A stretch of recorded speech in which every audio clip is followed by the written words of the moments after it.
Day 1, Tidal River to Hogan Island. We live in Brisbane and the Gold Coast, so even getting to Strait is a journey in itself. After a long trip down, I was prepared for a day or two relaxing at the prom. However, the weather window meant we needed to be leaving the next morning. We'd spoken to Pos, our weather consultant, and knew conditions were not ideal, but acceptable.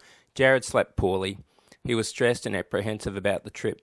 We got up early and left anyway. We were at Tidal River, pre-dawn, got down on the beach and packed the boat. It was a slow start.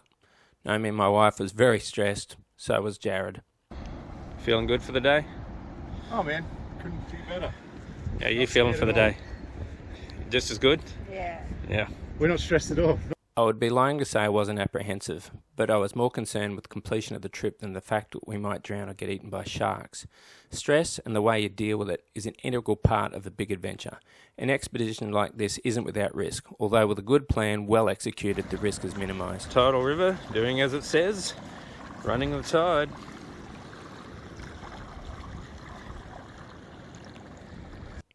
Our initial plan was to leave Tidal River and paddle 25 kilometres to Kaiser's Beach or Waterloo Bay on day 1. Then, on day 2, would be our first big crossing of 51 kilometres to get across to Hogan Island. This meant splitting it up a little. But we changed the plan to head straight to Hogan so we could get across to Flinders in the predicted 3-day weather window. We had no plans to travel in large swells. It meant a 70-kilometre day to start. On our chart, we had a bearing of 90 degrees for the crossing once we rounded the tip of the promontory. Day 1.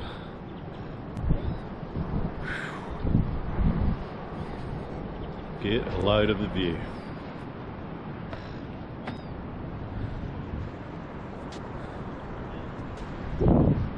Day 1. Woohoo! Okay. I reckon pick up under the body.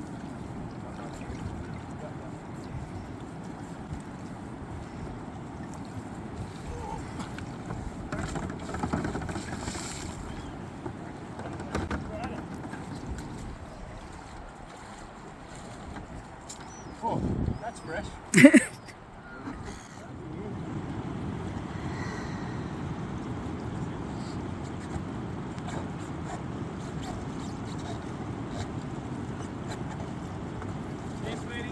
Bye.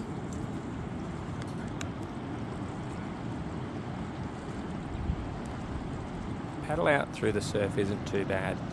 Depending on the swell direction, you could get large waves coming into Tidal River, but we were fortunate. We didn't have particularly large waves this day. We had quite a few. They did come over the bow. We did get wet.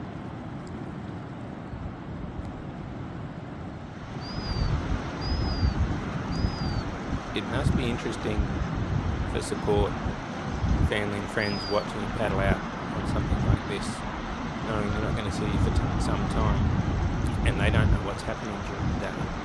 I know on discussion with my wife after the trip, she did describe that it was very stressful not knowing what was happening.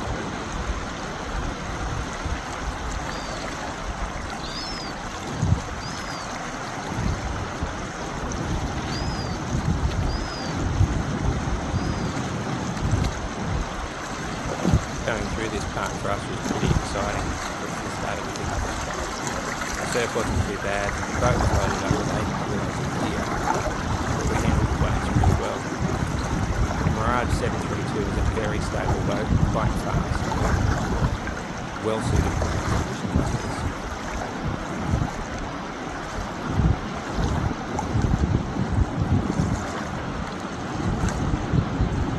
This video shows what it's like from the beach. The next video shows what it's like from in the boat as we're heading out through the surf.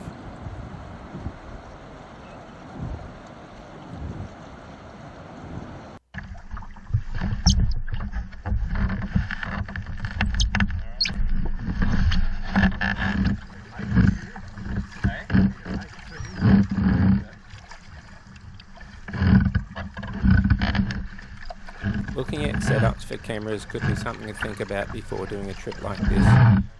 I would suggest that my position for my GoPro wasn't ideal. It caught too much of the GPS unit and my water bag rather than showing water.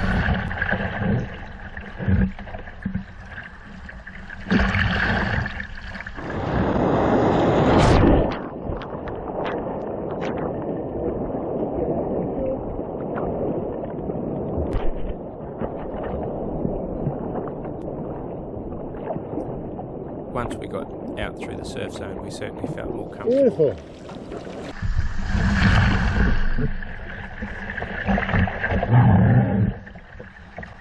Back off for a second.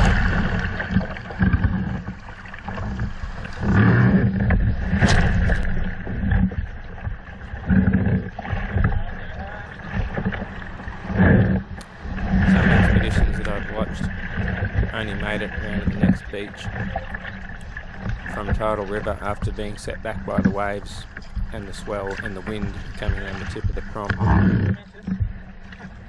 We found with an easterly wind we were quite protected, so for the start of the day it seemed very calm, just with an ocean swell coming in from the west. If you had some spare time, the walks around Wilsons Promontory are fantastic. It's a beautiful part of the world. Some great views across Bass Strait. Naomi did some walks to try and watch us paddling away and get her mind off stressing that she might never see us again. She also tried calling us on the VHF a few times.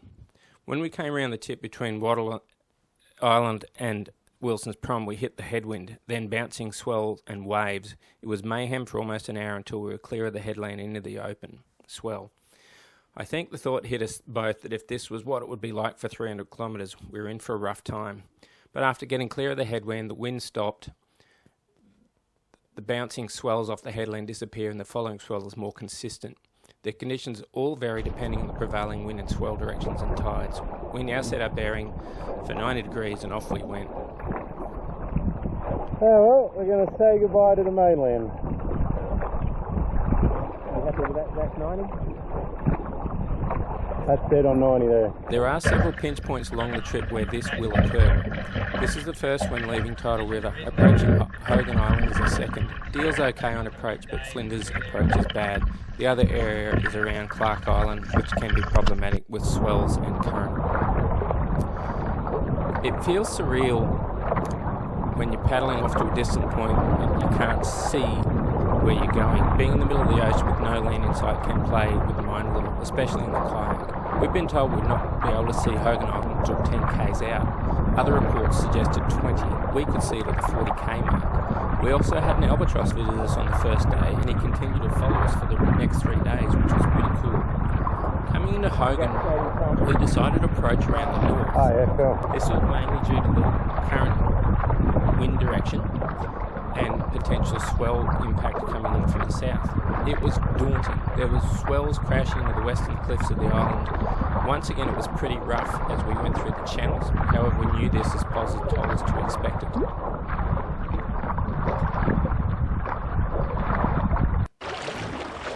Yeah, just watch that. Might be shallow there. When you come around the headland of Hogan Island itself, it starts to flatten. Yeah, good. As you Just come go into the slow. little bay for landing, it gets easier and easier. Yeah, By the time you land, crazy. the beach is calm. This beach essentially can be landed in pretty much any swell Welcome direction. to You Hogan hook into the Island. beach, you come around the corner, and it doesn't matter whether it's a northerly, a southerly, a westerly, or an easterly. That beach isn't Yeah, going to cop that was any rough. conditions. So essentially, even if it's been a rough day, you know you're going to have a pretty smooth landing, thankfully. Our day was finished with an average speed of only 7 kilometres an hour. This was well below look what at we'd that. hoped we'd Home achieve. sweet home. We predicted with the right conditions we should be travelling at 9-10 kilometres an hour average for the day. We rarely achieved this until we got the tailwinds coming down the side of Flinders Island. Yeah, just watch that. Might be shallow there. The arrival into Hogan is beautiful. Once again, spending some time here for a day, doing some swimming, snorkeling, some fishing good. around the island would be spectacular. Just go slow. The water is incredibly clear. We found this on most of the islands Yeah. throughout the trip. Crazy.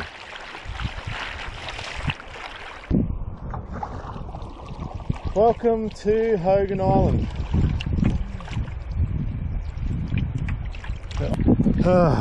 We tried to capture the feeling of what Man, it's that was like rough. when you come into these islands.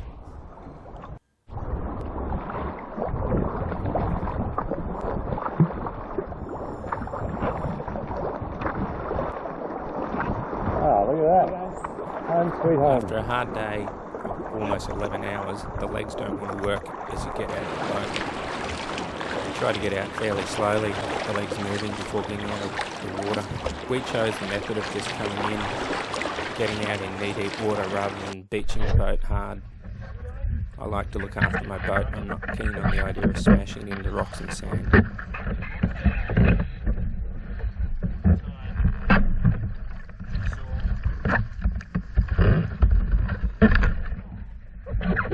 We unpacked the kayak quickly and dragged the gear up to the hut. Sunset came quickly. We cooked dinner and then walked up to the saddle to get mobile reception.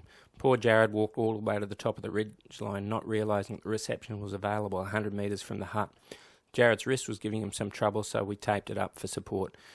I went and lay in the grass and called Pos, and was accosted by a penguin which was walking up to its nest. It was walking right up, squawking. I gave it a pat and a walk round me and away. It was really surreal. Jared slept well that night. I didn't. I had either food poisoning or some reaction and spent the night taking trips to the bush toilet with diarrhea or vomiting. It meant I slept poorly and didn't feel good when I woke up the next morning.